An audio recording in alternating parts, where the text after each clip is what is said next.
Hi, Amy. How are you? Good. How are you? Good. Thank you for coming and speaking with NewBeauty about your breast reconstruction surgery. This is such an important topic, and just you speaking about it, I think, is going to help a lot of people. Thank you for having me and letting me share my story. It's important. Tell me a little bit about your history with breast cancer, your diagnosis, and everything that happened afterward. I was diagnosed with DCIS, which is ductal carcinoma in situ, when I say I was blessed to have that type of cancer, I was, right? It's the one that doesn't spread and really in new stages when I was found. Uh-huh. So from there, I did, and that was at age 37. Okay. And how old are you now? I'm 51. Okay. And so I went through a lumpectomy and I did treatment for that. Uh-huh. And then just stayed with this oncologist that I was given for the next 5 years and did tamoxifen, which is usually they put women on that after That's the breast cancer. 5-year pill?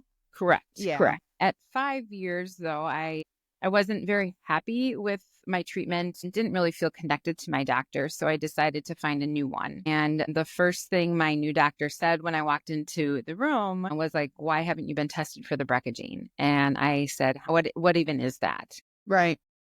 So she explained it's the breast cancer gene. And went to a geneticist and then came back about 2 weeks later with a positive. Wow. So that then changed my whole journey. The chances of my cancer recurring with the BRCA gene is about 70 to 75% if I didn't do a double mastectomy, hysterectomy, that type of thing. Yeah. So I scheduled that within the month. And then, so my first surgery after being diagnosed with the BRCA gene was a complete hysterectomy. And 2 months later, I did a double mastectomy. Wow. So that's an incredible story because you were preventing a recurrence, right? Correct. Yeah. Correct. Yep. And then that really fueled your finding out about the BRCA gene fueled your decision. And then what was the hardest part about going through this journey and making that decision, knowing like you don't need it right now, but you do need it in a sense to prevent cancer from coming back. Correct. It's still emotional, right? I think about that because when you go through treatment for cancer and you're told, "Oh, we're good, we're done," and then to have a whole new opening journey, a journey open, right? Right. Around cancer. Not that you have it, but it could come back. And that's a high percent, right? Yeah. And what actually, after it was interesting because after meeting with my geneticist, I found out my history of cancer was more prevalent in my family than I knew. We didn't talk about it back then, right? I had no idea my paternal grandmother died from breast cancer. I thought it was in her bones, but breast cancer goes to the bones. So there's a geneticist going through my family was like, "Your grandma probably had the BRCA gene and gave it to your dad, who probably gave it to you." So it's just interesting, right? Then once I knew once I knew the percentages, there was no question. I was going to do what I needed to do.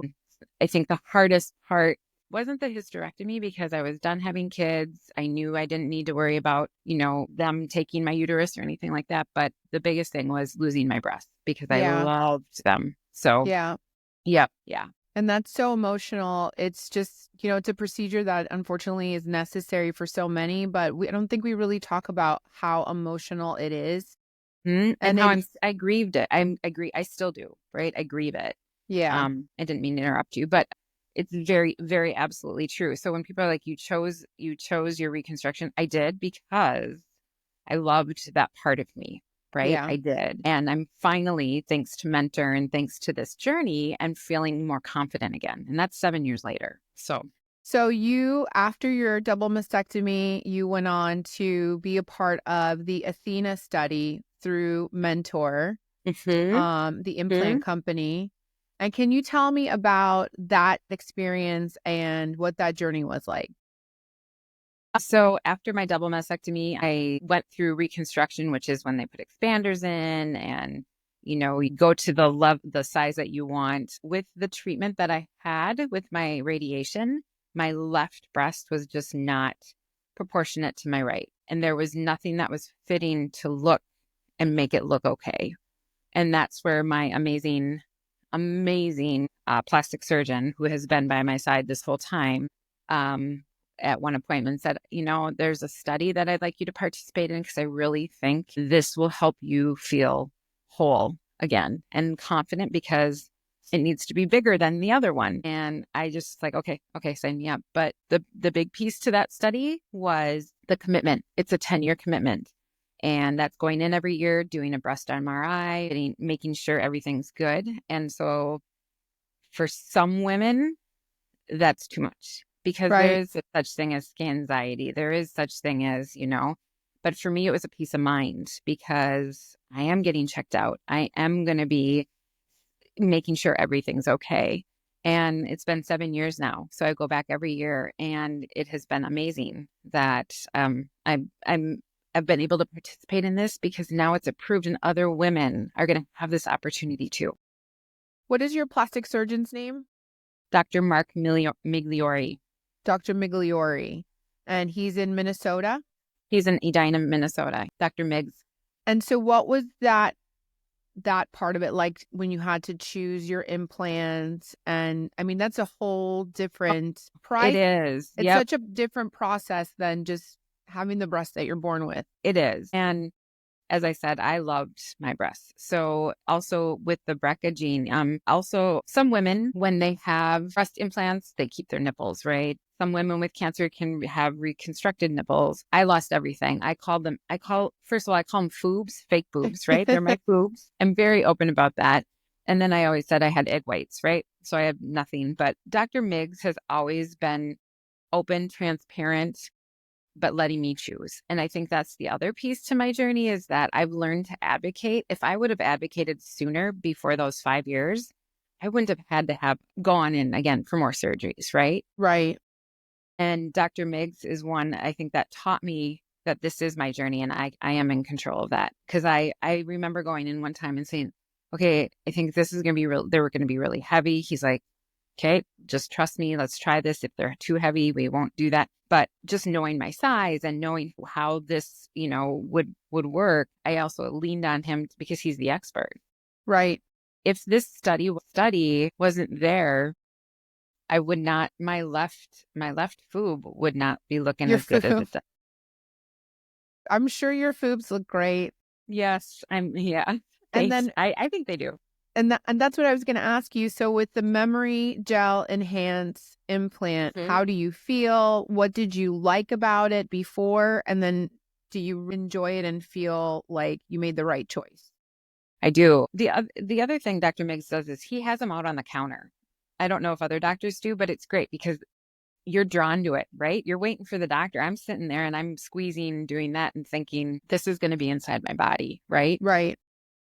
I'm also been very fortunate that my body didn't reject them. Some bodies do, and women have to, there's so many different journeys. So, the thought of those being inside my body at first was like, but now they've just become a part of me. And yeah. They're cold. They're ice packs sometimes, but they've throughout this journey, I'm finally feeling confident again and whole, which is huge. And I just actually saw Dr. Miggs on Monday, and I actually had nipple reconstruction done. He took my own skin and made nipples. It's the best thing ever. So I think all of this is happening in the best time during aesthetic surgery because techniques have gotten so sophisticated.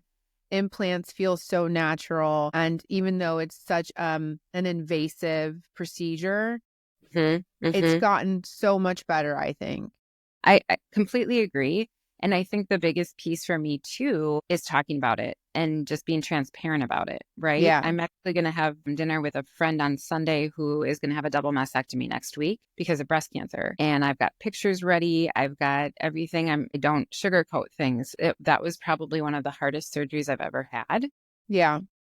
And I look back and I'm glad I did it, obviously, right? Right. And would I do it again? Yes, I would. I absolutely would. Wonderful. Well, thank you so much. This is so great that you are able to be so transparent, not just with your friends, but with people who really are looking for information right now about this, about reconstruction and breast implants after a double mastectomy. So thank you so much. And I'm Hmm. so happy that you're happy and you could be Me the too. testimony for so many people. Yeah. Thank you so much. And thanks for letting me share my story. Thank you, Amy.